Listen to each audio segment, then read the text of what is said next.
Hello, everyone. My name is Dina Helm. I am a Palestinian Christian who lives in the US. Thank you for joining us for the 5th Kumi Now online gathering. This is a special one dedicated to Palestinian art. Before we begin, we have a few housekeeping points to cover so that the session can run as smoothly as possible. The session is being broadcast live on Facebook, so if you do not wish to appear, please turn off your video feed. We would also love it if you could quickly share the Facebook post on Facebook so that others may join. We will be muting everyone during the session except those speaking. If you wish to speak, please use the raise hand option under participants or indicate in the chat to Kumi team. Individuals will not be able to unmute themselves. There is no Q&A this week. However, we want to encourage everyone to have a spirited conversation in chat as we go. Please feel free to discuss your favorite Palestinian artists, authors, films, and musicians, and to ask for recommendations. If you have any technical issues, please use the chat to message Kumi team privately, and we will try to help you with them. We hope that you will find the session interesting and informative, and most of all, entertaining.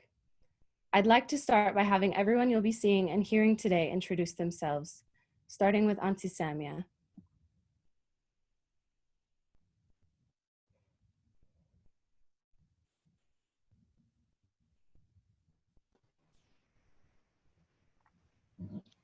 Hello, everyone. This is Samia Khoury. I'm spent maybe 50 years of my life as a community volunteer, including Y, WCA, Rawdat Zuhur, Sabil, and Birzeit University. So now I'm retired, but I enjoy writing rhymes and reflections on the situation and post them on my blog.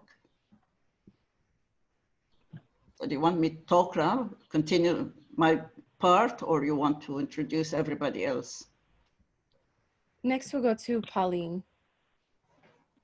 Good afternoon, everybody. It's morning in Chicago, where I am. I'm Pauline Coffman, and I got introduced to the Middle East in my junior year in Beirut a long time ago, and fortunate enough to have as my roommate, Tania Nasir. I'm delighted to be part of this. I've been trying to figure out the Middle East ever since, and I'm active in the Presbyterian Church through the Israel-Palestine Network and the Syria-Lebanon Network. But today I'll be talking about the Seraj Library Project. Thank you.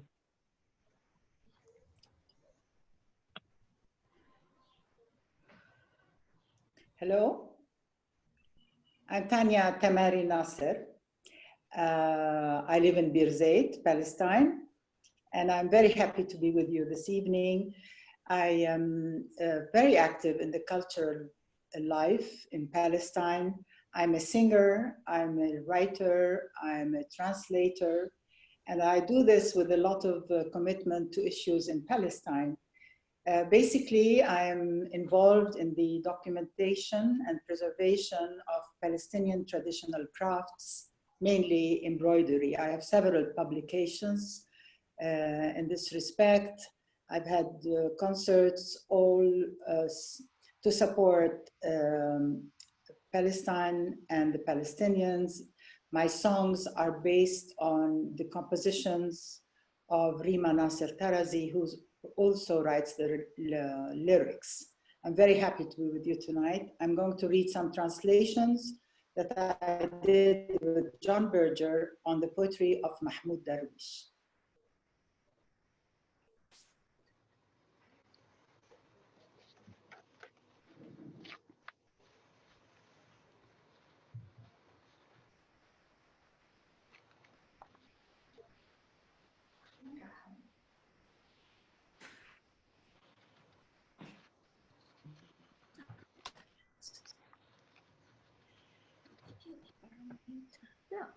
And last but not least, we'll have Bashar and George Banura from El Ru'a, who will be playing for us as well. Thank you, everyone. Before we get to the music and literature, I wanted to let you know that the registration for our July sessions is now open.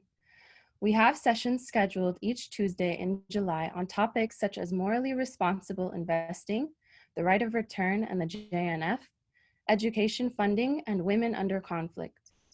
We'll be working with organizations such as Sabil Kairos in the United Kingdom, Zokrat, Pilgrims of Bilin, and Women in Black.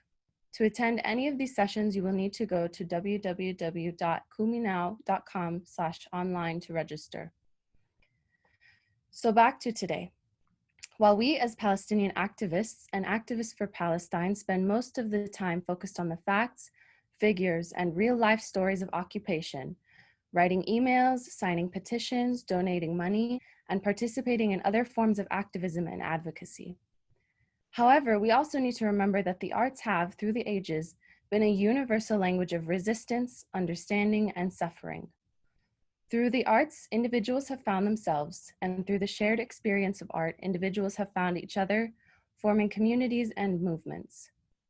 I could go on sharing examples from history, from Palestinian nonviolent resistance, the labor movements across Europe, to anti-Vietnam and civil rights protests in the US, to anti-apartheid art in South Africa. But you're here for the art today. The music group Al Ru'a was scheduled to play several selections for us today. However, Bethlehem is back under total lockdown due to the sharp increase of COVID-19 cases. We are thankful for Bashar and George, members of Al Ru'a, who will play music from their home. Between each song, we will hear from one of our authors. I do have one Kumi action for you this week. As you hear from these artists, we'll be putting links in the chat. If you hear something that you think other people should know about, please link that information on Facebook or Twitter or email so we can have an impact by spreading Palestinian art to eyes and ears that haven't experienced it before. Include the hashtags #KumiNow, #Kumi37, and #Palestinian art. I now turn it over to Bashar and George Bannoura from Al Ru'a for the first performance of the evening.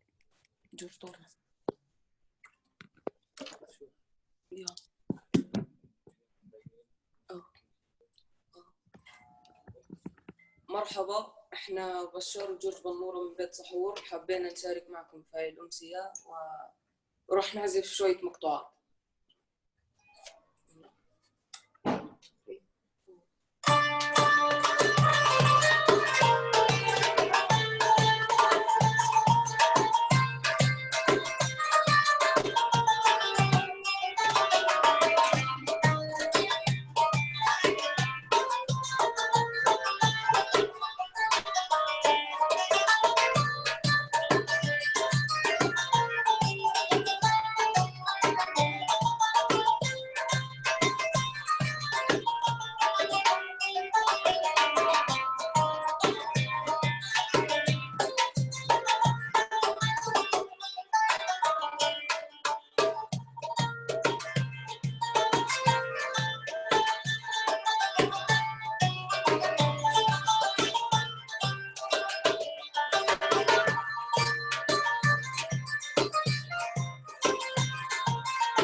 That was beautiful, thank you. And at this point, I would like to turn things over to Samia Khoury.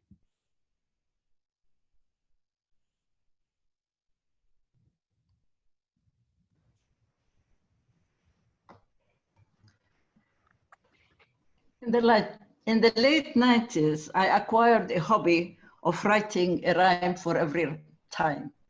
And many of those rhymes were published in a book that we had the title of A Rhyme for Every Time. Some of them were just for fun, birthdays and occasions, but some of them were political ones. And I know this is a cultural evening, but I couldn't resist reading these political ones. As my friend Claudia reminded me of George Orwell's words, in our age, there is no such thing as keeping out of politics. All issues are political issues. And politics itself is a mass of lies, evasions, folly, hatred, and schizophrenia. So for this occasion, my following rhyme was inspired by a pandemic that the whole world has been going through on top of what we as Palestinians had to endure under the Israeli occupation and our ongoing dispossession ever since 1948. The corona pandemic hailed on us from a faraway land. No need for a permit or a visa. It moved all over like quicksand. North, south, east, and west were all struck by a virus unknown. No one was spared, neither rich nor poor, nor those on the throne. The self-appointed emperor of the USA was no more in control. It took an unseen virus to topple values and lose the country's soul. Yet amidst all this hoopla, hell broke loose due to police brutality, both in the USA and Israel, whose common values led to fatality. Black lives matter, like Palestinian lives downtrodden, as our young people continue to be killed or in Israeli jails long forgotten. By partitioning Palestine, the United Nations created a new reality, but it never guaranteed the equal rights of both people to live in dignity. Maybe the world needed such a shake to get us back to reality, to remember our compassion to nature and humanity. Justice and only justice is the only path for peace and security. Grabbing other people's land will not provide any stability. Will we ever take responsibility for this injustice to be redressed, so this land called holy will eventually deserve its title and be blessed? In my last year in high school in 1950, actually June 30th was my day of graduation. What a coincidence. We had readings from Collins' Treasury book, Verse and Prose. One of my favorite pieces from the prose book was a letter by Philip Stanhope, Earl of Chesterfield, written to his son as early as 1748 on the employment of time. Approfondissez, he wrote, whatever you do, do it to the purpose. Do it thoroughly, not superficially. Go to the bottom of things. Anything half done or half known is in my mind, neither done nor known at all. Nay, worse, for it often misleads. How pertinent it sounds to this day, as we are still suffering the after effects of the Oslo Accords, which were never thoroughly studied. But from the verse book, my favorite was sonnet number 43 by Elizabeth Browning, which inspired me a few years ago to write alternative words to it relating to our situation. The original starts with these words: how do I love thee? Let me count the ways. I love thee to the depths and breadths and height my soul can reach when feeling out of sight for the end of being and ideal grace. So my alternative words: how do I oppress thee? Let me count the ways. I oppress thee to the depths and breadths and height my might can reach when nobody is in sight. For the ends of being and without disgrace, I oppress thee to the level of every day's direst need by gun and missile light. I oppress thee freely, irrespective of your right. I oppress thee harshly with reward and praise. I oppress thee with force put to use to annul your rights and childhood's faith. I oppress thee with oppression I couldn't lose. With my supporters, I oppress thee with the filth, muscles, hatred of my life. And if God choose, I shall but hate thee better after death. And of course, security, everything is done in the name of security. So inspired by the different odes in the verse book, I wrote Ode to Security. In thy name, O security, Israel violates human rights with impunity and turns the UN to an absolute mockery. Who dares challenge Israel's democracy in the midst of an Arab world autocracy? Irrespective of Palestinian inalienable rights, with money and power, Israel manipulates the tides. In thy name, O security, Israel resorts to arbitrary arrests and extrajudicial killing, to confiscating land, raising growth, and house demolishing. It determines who comes and goes for the Christmas celebration. Even Bethlehem, like the day of Christ was born, is under occupation. As victims of racism, Israelis do as they please. Neither east nor west do they need to appease. In thy name, O security, Israel's judicial system has become absolutely impotent, since all Palestinians are guilty unless proven innocent. For family reunification requests, Israel has secret files. Not even lawyers can see them and refute the lies. That is why Israeli judges have really nothing to say, but to reject every application with an absolute nay. In thy name, O security, we are all victims because you continue to be a priority. Occupation breeds hatred and is no guarantee for security. Despite the injustice of 1948, we have accepted your borders. Ending occupation guarantees peace with your neighbors. Maybe it's time for your leaders and ours to realize that without us women, no justice or peace can materialize. But I want to end on a lighter note and read for you what I wrote on my 70th birthday.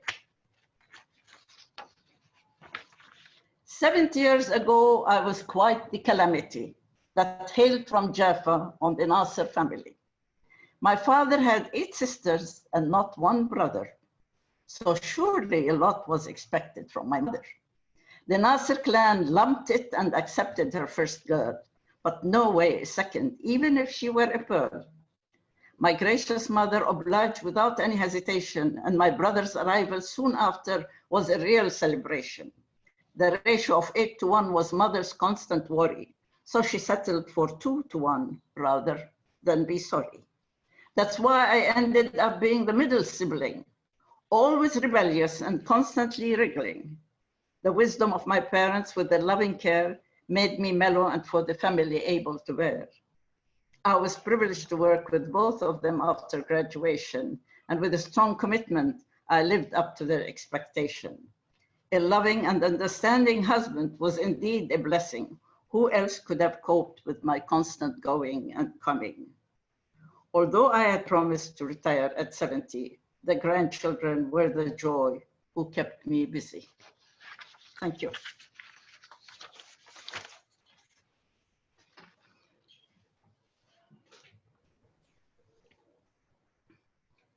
Thank you, Auntie Samia Khoury, for your powerful contribution.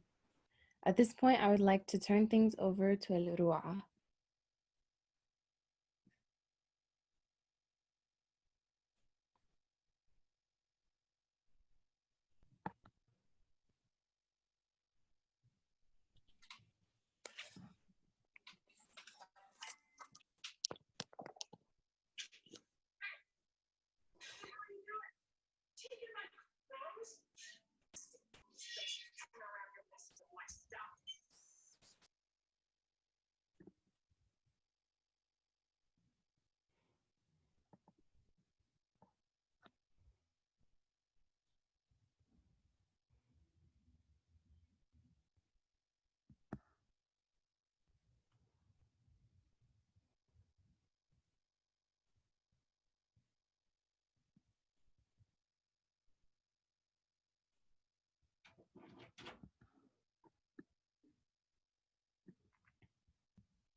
this point, I would like to turn things over to Alirua.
Thank you, Bashar and George Ben-Noura. At this point, I would like to turn things over to Tania Nasir.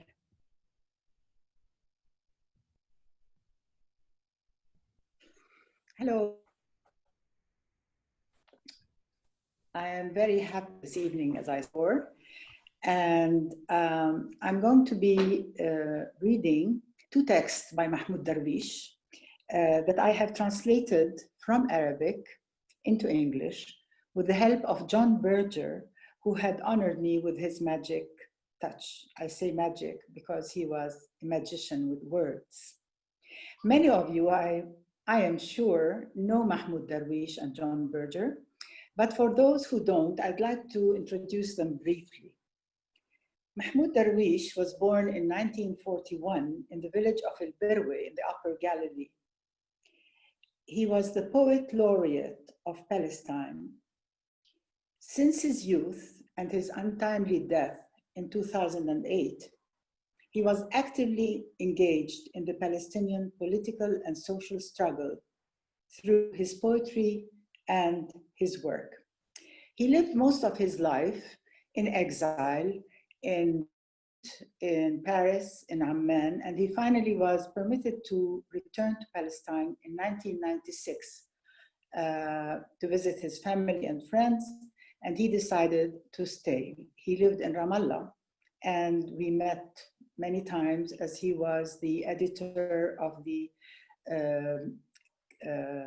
cultural or literary magazine Al Carmel, and he had his office in the Sakakini building, where I was always active with other art projects.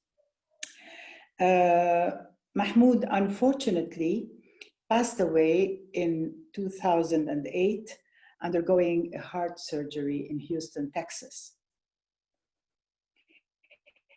He's recognized as one of the world's greatest voices of the 20th century, literary voices of the 20th century. Now for John Berger. John Berger was born in 1926 and he passed away in 2017. He was a world-renowned figure as an English art critic, essayist, novelist, painter, and poet. He and Darwish were close friends, and they were both united in their humanist and visionary work. Their friendship solidified as Berger came to visit Palestine in 2005, I think, and he came with, Berger came with his family, and he visited several times, and he met with Mahmoud. He visited villages, he met with people, he gave workshops in art and in literature and writing poetry. And knowing John Berger, his voice had always been with the oppressed. He was active in supporting liberal movements and freedom activists and prisoners all around the world. So it was a natural thing for him also to be involved with us in Palestine. And he became a very powerful voice that supported our struggle. Some of you would like to read more about him. Do look at an essay called Undefeated Despair, or A Moment in Ramallah, or his novel From A to X that I translated into English, into Arabic with a friend of mine, Fathiya Saudi. And it has a lot of Palestine in it. I must say, I was really deeply honored to have known John and to have known Mahmoud. And together they have buttressed my belief that that art has a redemptive power, and this is an inspiration for me. It helps me to go on, and it does still. Today, my reading of Darwish's poetry and the translation, the help that I got from John Berger, buttresses this thought. And I pay tribute to both of them and to their friendship. Before reading the translated text by Mahmoud Darwish, I have decided to read something that John Berger sent me to share with Palestinian youth as they demonstrated at one time against the occupation in 2015. Here is what John Berger wrote, and which we translated into Arabic, and we sent all over Palestine, and the youth did hear it. Beethoven's Piano Concerto No. 5 summons up a happiness that is almost boundless, and which, for that very reason, neither he nor we can possess. The concerto was nicknamed the Emperor. It carries us to an horizon of happiness we cannot cross. I send it today to the Palestinian students waiting at the Bet El checkpoint at the entrance to Ramallah. They too are inspired by a vision of happiness they cannot know in their lives. I send the concerto as an arm to be used in their struggle against the Israelis who occupy and colonize their homeland. Beethoven approves. He cares deeply about politics. His Symphony No. 3, the Eroica, was inspired by Napoleon when he was still a freedom fighter and before he became a tyrant. Let's rename the Emperor for one day. Piano Concerto No. 5, the Intifada. I called John after we distributed the message, and I told him how happy people were and how moved. And I told him something. I said, John, I really could not help but feel that you and Beethoven, two handsome giants, because John was tall with flowing hair, very much like Beethoven. And I said, I imagined you and Beethoven holding hands and moving and leading the demonstrations. He roared with laughter and he said, I couldn't have wished for anything else. Anyway, that was John Berger, great supporter of Palestine and especially the youth, because he was also an activist in his youth and he remained till the last day of his life. Now to the Mahmoud Darwish texts.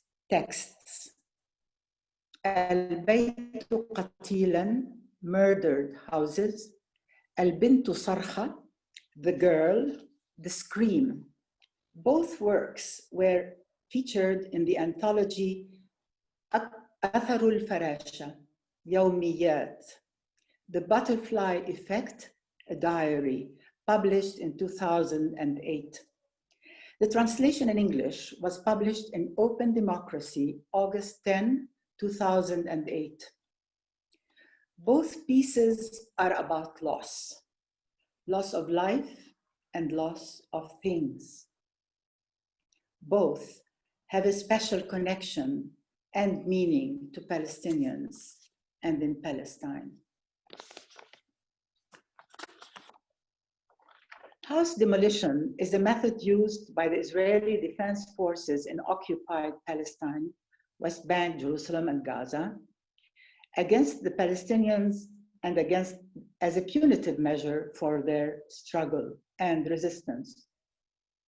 From 1967 until 2009, it has been established that Israel has demolished and razed close to 50,000 Palestinian homes, buildings, structures, and the like.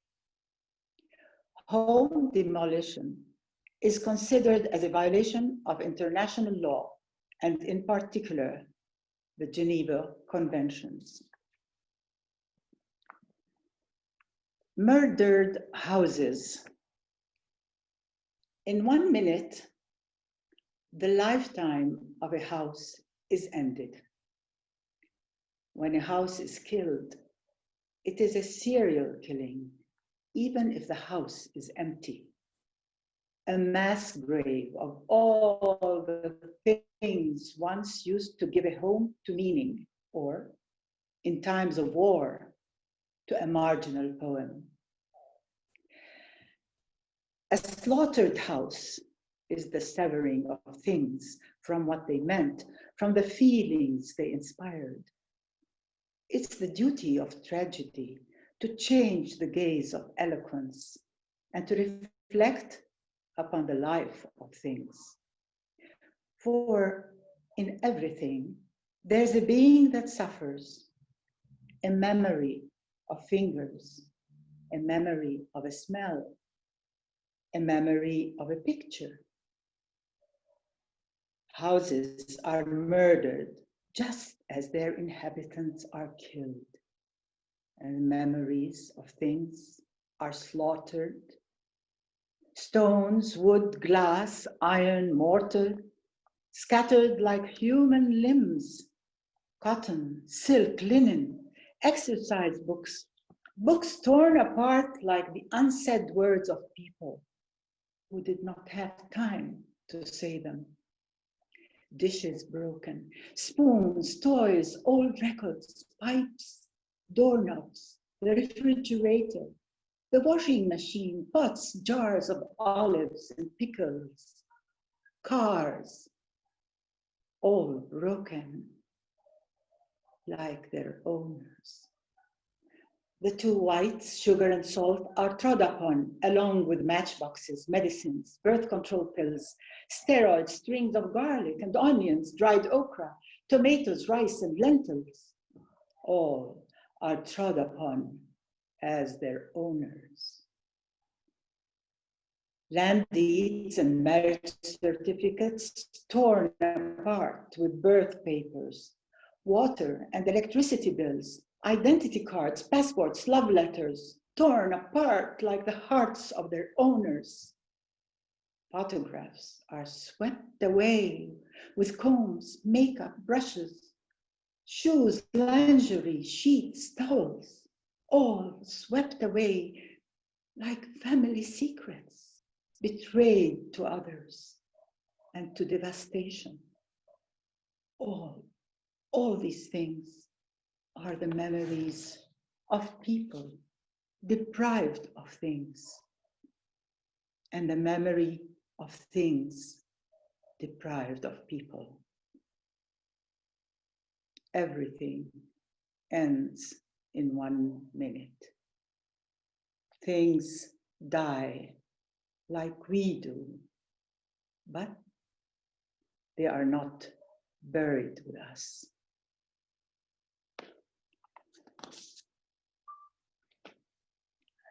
The second piece I'm going to read is a poem that Mahmoud Darwish wrote to mark a massacre that took place on the beach in Gaza, June 29, 2006, when Huda Ali Ghalia, 12 years old, was enjoying a day out with her family at the Sudaniya beach in northern Gaza.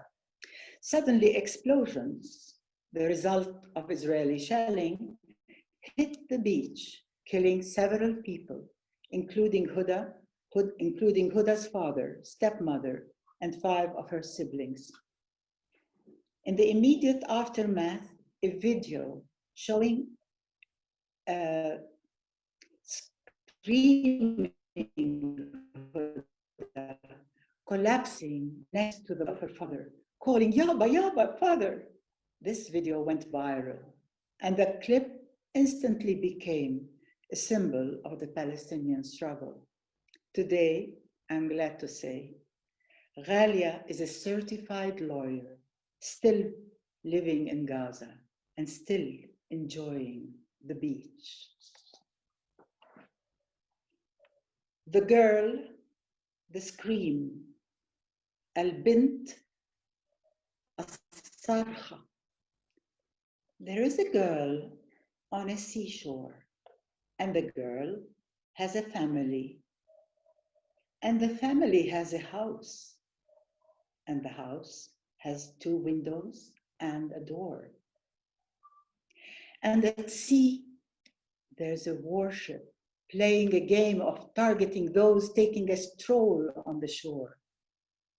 4, 5, 7 drop to the sand. The girl is spared by a sleeve of mist. A certain celestial sleeve came to rescue her.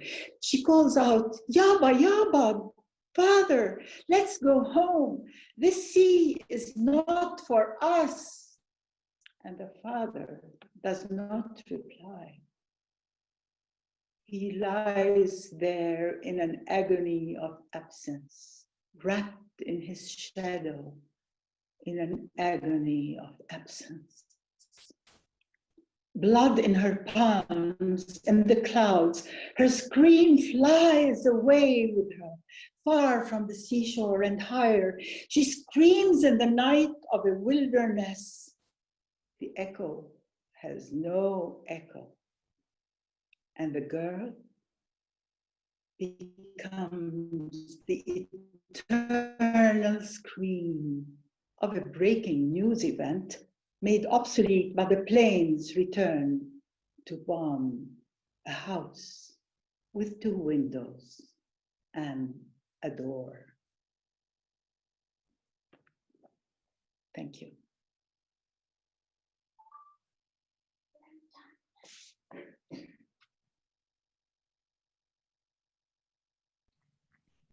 Thank you, Auntie Tania. That was very powerful, very beautiful. At this point, I would like to turn things over to Al-Ru'a.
Shukran, George, Bashar, Banura.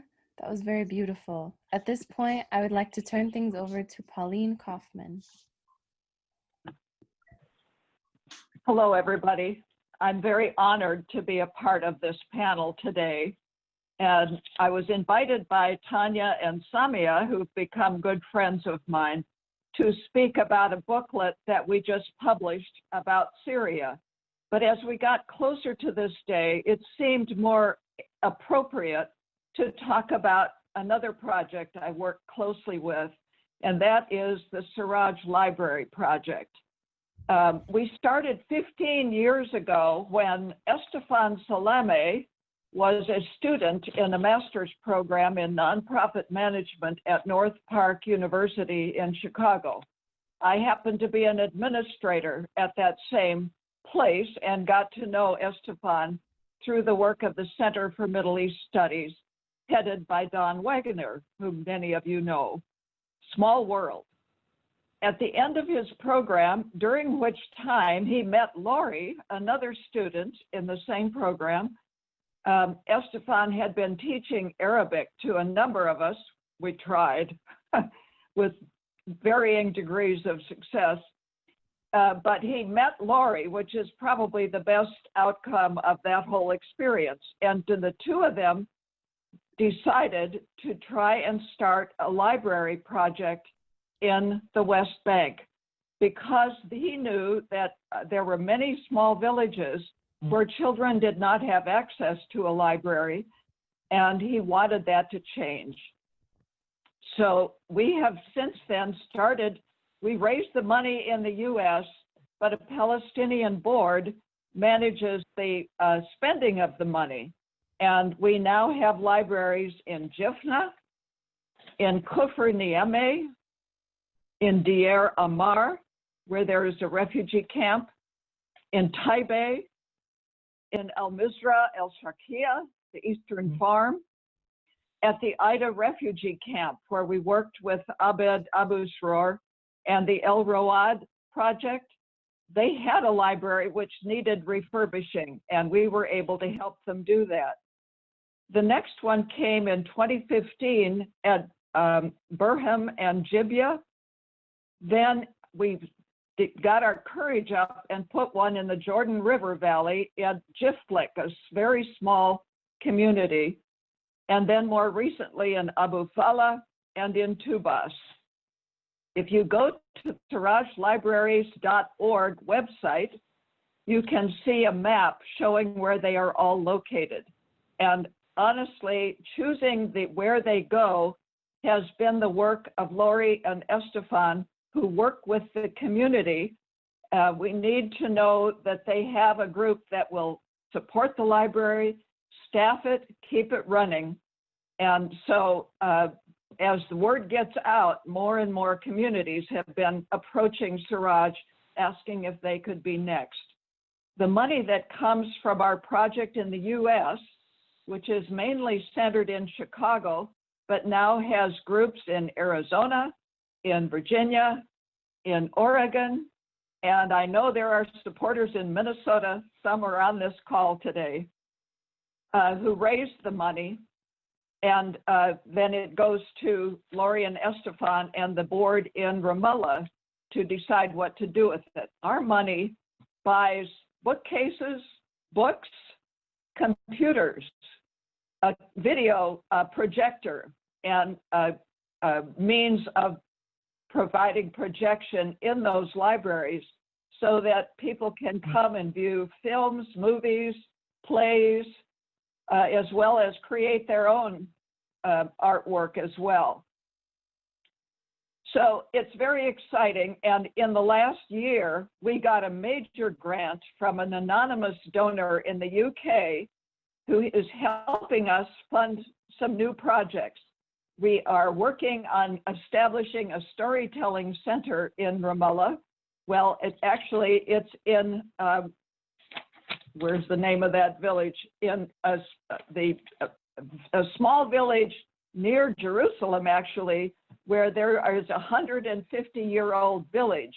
And we are upgrading one of those buildings to become the storytelling center, which will, I know a lot of groups are recording stories these days.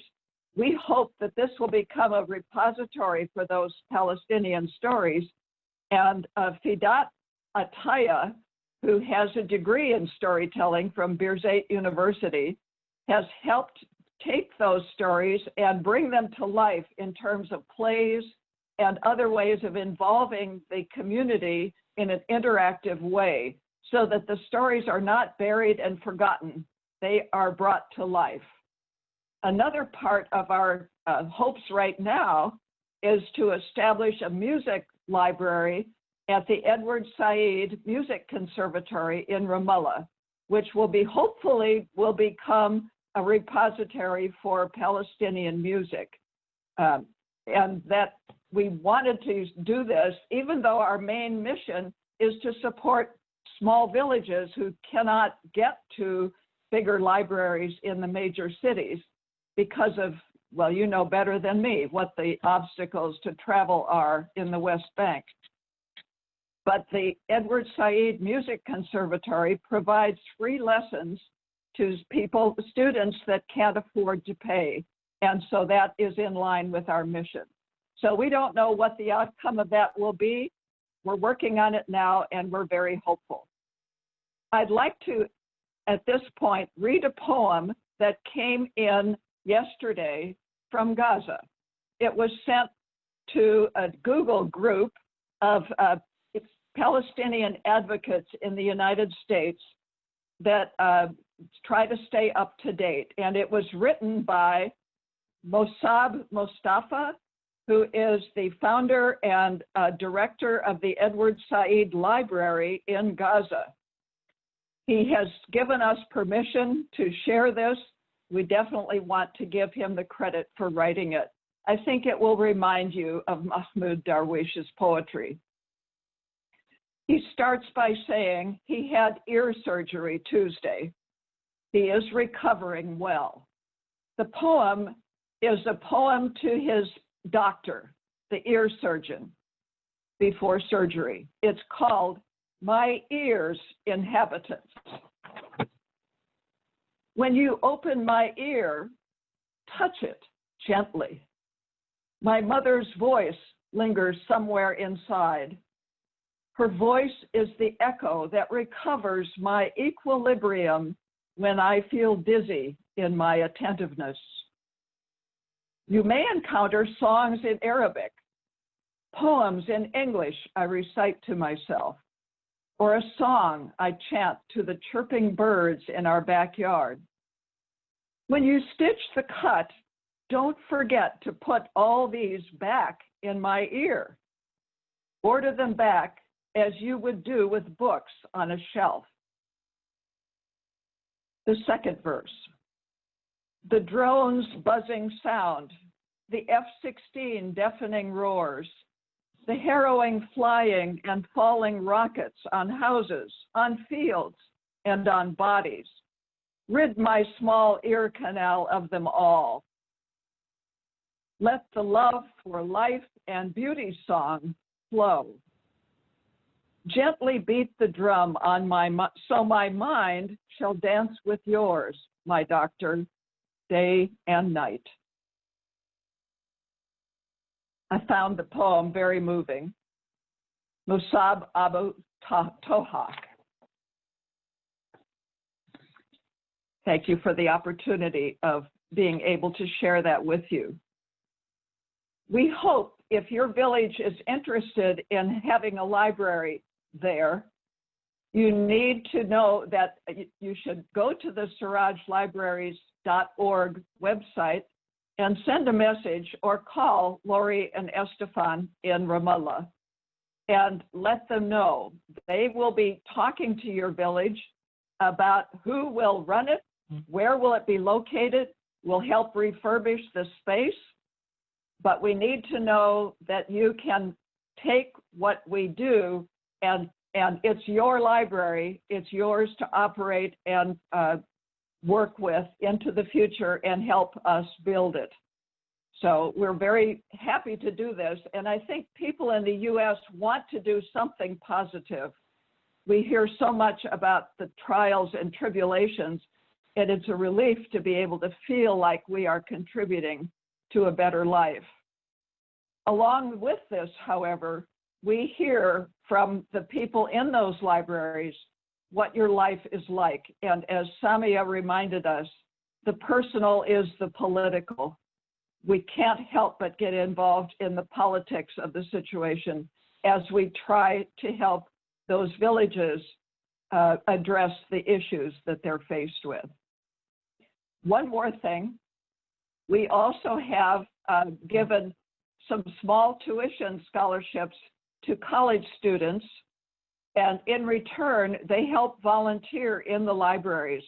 They have become a strong band that work together, they know each other, they work from village to village and have become a strong community.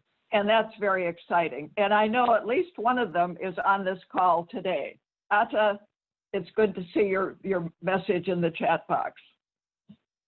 I think I'll finish there. And once again, thank you for this opportunity to share. Thank you very much, Pauline. We would like to thank you all for being with us today. We will close with a final song and video, after which we will have our usual meet and greet time. But first,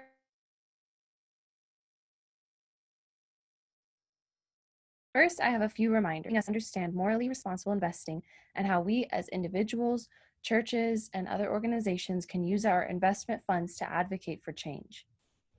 If you'd like to register for this session or for the ones on the right of return and JNF, education funding, and women under conflict, you need to go to www.kuminow.com/online to register. And please share this link near and far so that we can have even more people here in the future. Second, your Kumi action for this week is to share a piece of Palestinian art or music however you see fit. It could be sharing one of the links we've provided during this session, or loaning your favorite Palestinian movie to a friend, or buying someone a Palestinian CD for their birthday, or donating a Palestinian book to a school library. Let us and others know what you do by sharing it on social media along with the hashtags KumiNow, Kumi37, and Palestinian Art.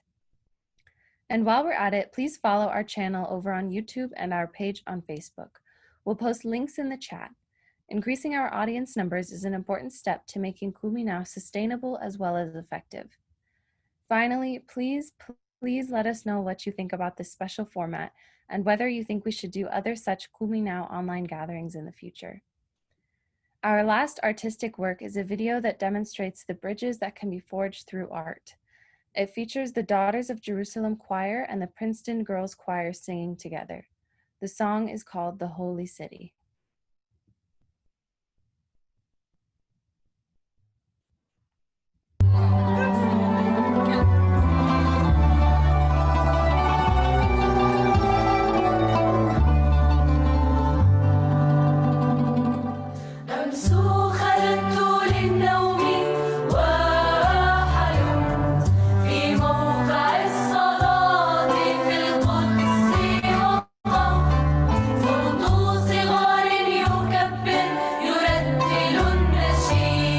كأنه ترتيل أصوات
Now we've reached the formal ending of the meeting, but if you'd like to hang around, our guests have offered to answer questions and chat.